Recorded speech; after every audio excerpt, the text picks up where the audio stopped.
যেদিন বাজেট ঘোষণা করা হয় সঙ্গে সঙ্গে বাজারে দ্রব্যমূল্য ঊর্ধ্বগতি লক্ষ্য করা যায়, কিন্তু এবছরেই এর ব্যতিক্রম ঘটেছে যে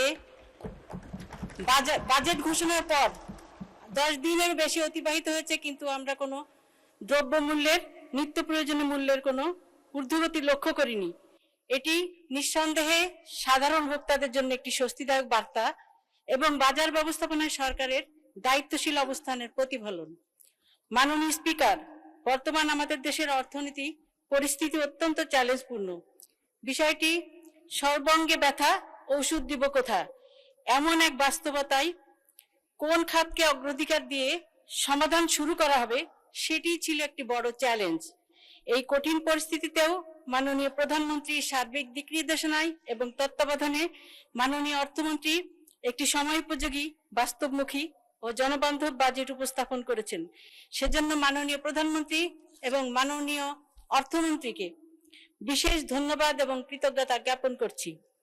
দেশের বৃহৎ জনগোষ্ঠী, নিম্ন ও মধ্যম আয়ের মানুষের জীবনযাত্রার ব্যয় কমানোর লক্ষ্যে নিত্য প্রয়োজনীয় পণ্যের উপর করের বোঝা হ্রাস করার উদ্যোগ অত্যন্ত প্রশংসনীয়।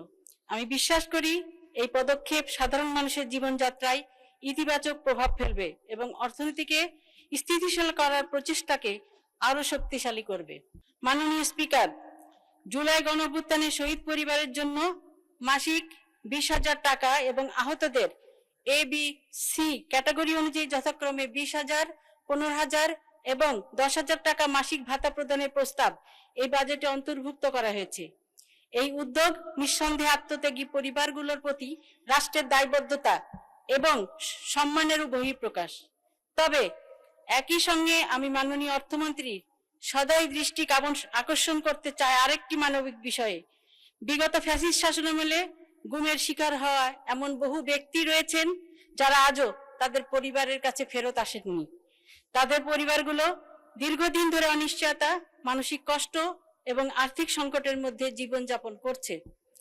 সেই সব পরিবারের দুর্ভোগ ও বাস্তবতা বিবেচনায় নিয়ে তাদের জন্য একটি উপযুক্ত ভাতার ব্যবস্থা করার বিষয়টি সরকার বিবেচনা করবে বলে আমি প্রত্যাশা করি।